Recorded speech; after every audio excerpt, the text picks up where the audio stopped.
स्थानिक स्वराज्य संस्थांच्या मतदारसंघाच्या विधान परिषद निवडणुकीकरता उमेदवारी अर्ज दाखल करण्याची मुदत कालच्या दिवशी संपली, म्हणजे सोमवारी संपली। त्यानंतर राज्यातील 10 मतदारसंघांमध्ये बंडखोरी, नाराजी, जागा वाटपावरील असंतोष आणि पक्षांतर्गत रस्सीखेच बघायला मिळाली। नाशिकमध्ये शिवसेनेच्या उमेदवारासमोर भाजपच्या नेत्याने अपक्ष अर्ज दाखल केला, त्यामुळे पेच निर्माण झालाय। नांदेडमध्ये डबल बंडखोरी बघायला मिळतेय। अधिकृत उमेदवारांना आमदार खासदारांच्या मुलाचंच आव्हान उभं राहिलेलं आहे। महायुती आणि महाविकास आघाडी या दोन्ही आघाड्यांना अधिकृत उमेदवारांबरोबरच अपक्ष आणि नाराज इच्छुकांचं आव्हान निर्माण झालेलं आहे। त्यामुळे आता 2 जूनच्या छाननीनंतर 6 जूनपर्यंत चालणाऱ्या मंथरणीच्या राजकारणाकडे सगळ्यांचं लक्ष लागलेलं आहे।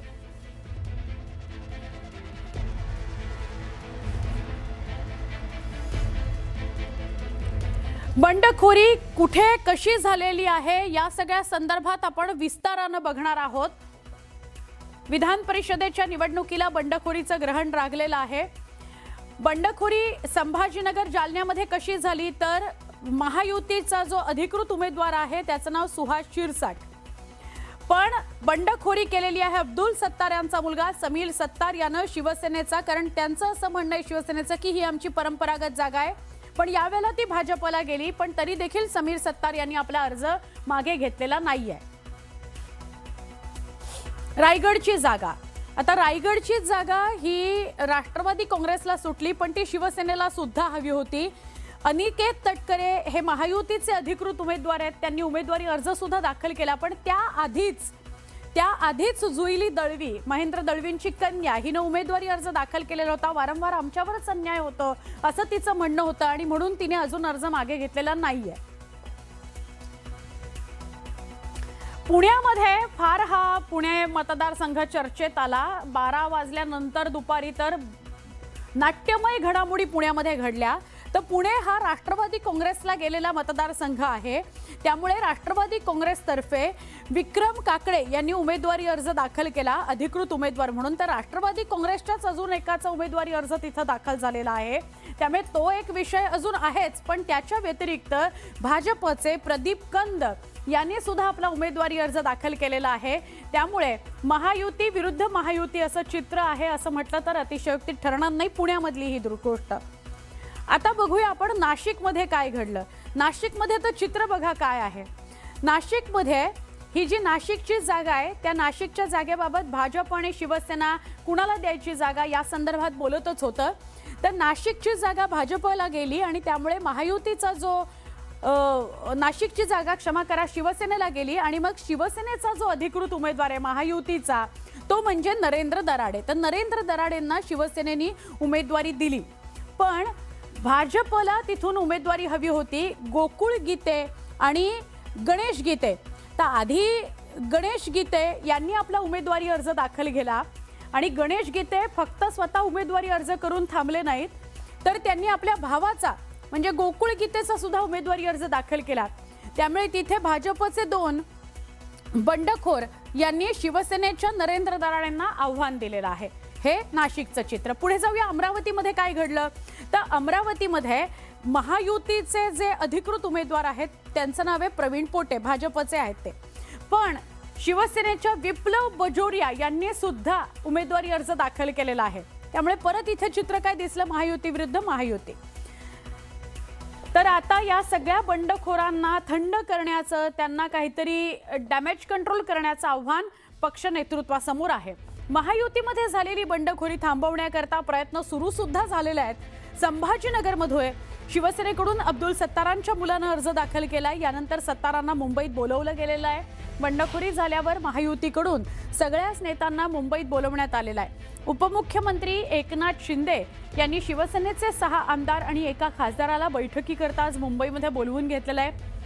अर्थात त्यांच्या जिल्ह्यातल्या कामांविषयी तर त्यांच्याशी बोललं जाईलच, पण त्याच्या व्यतिरिक्त बैठकीमध्ये बंड मागे घेण्याकरता प्रयत्न केले जातील आणि बंड शमवण्याकरता त्यांना इतर काय गोष्टी आश्वासन दिलं जाईल किंवा इतर काय गोष्टी देऊन त्यांना मनवलं जाईल हे बघणं महत्त्वाचं ठरणार आहे।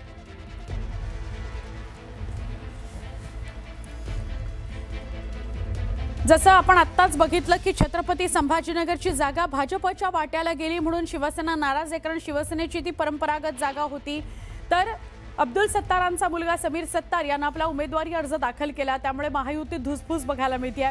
अब्दुल सत्तारांनी भाजपवर गंभीर आरोप केले आहेत. भाजपनं आमचं मुंडकं छाटलं अशी टीका केली आहे. कालचे नेते शिवसेना संपवत आहेत असं म्हणत त्यांनी सगळे विषय एकनाथ शिंदेंसमोर मांडणार आहे असं म्हटलेलं आहे. अब्दुल सत्तार थोडे अधिकच नाराज झाले आणि मी हे सगळे विषय आता भाजप संदर्भातले जे आहेत ते एकनाथ शिंदेंकडे मांडणार आहे असं अब्दुल सत्तार म्हणाले. आपण जे 2.5 वर्ष ज्या पक्षाला सोडून आपण एक पक्षासाठी भारतीय जनता पार्टी आमचा जो जुना मित्र पक्ष आहे याच्यासाठी आम्ही आमच्या पक्षाच्या नेत्याला सोडून इकडे आलो आणि परत अशी परिस्थिती निर्माण होईल. आज जी परिस्थिती निर्माण होते ते स्लो पॉयझन आहे. हळूहळू शिवसेनेला मारायचा स्लो पॉयझनची जी परिस्थिती निर्माण झाली याला भविष्यामध्ये याच्यावर उपचार करणं गरजेचं आहे.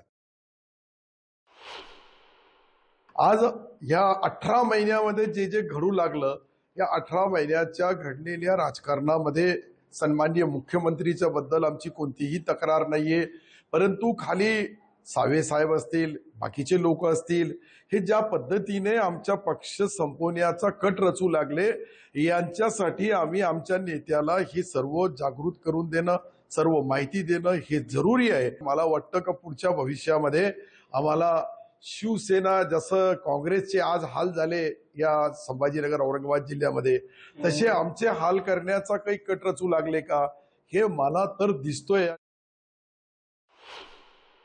शिवसेनेचे आमदार आहेत, त्यांचा मुलगाही शिवसेनेतून जिल्हा परिषदचा सदस्य आहे आणि आज त्यांनी जर फॉर्म भरला म्हणजे ते आपले नेते जे आहेत म्हणजे त्यांच्या पक्षाचे नेते आदरणीय एकनाथ शिंदे साहेबांचा अपमान करतात. एकनाथ शिंदे साहेबांचं त्यांनी ऐकायला पाहिजे. त्यांचे नेते आहेत, त्यांचं काही घराणं असेल तर त्यांनी त्यांच्याजवळ जाऊन मागणे सांगितलं पाहिजे. पण एकनाथ शिंदेच्या आदेशाला डावलून जर ते काही करत असतील तर हे अतिशय दुर्दैवी गोष्ट आहे. एखाद्या पक्षाच्या आमदारांना हे शोभत. भारतीय जनता पार्टीचं टार्गेट असते की शिवसेनाच संपली पाहिजे, कारण शिवसेनाच त्यांना दुश्मन वाटते, विरोधक नाही दुश्मन वाटते शिवसेनाच भारतीय जनता पार्टीला. हे प्रूव्ह होत आहे आणि मला असं वाटतं जे कोणी गद्दारी केली त्यांच्या लक्षात येत नाही, आता हळूहळू लक्षात येत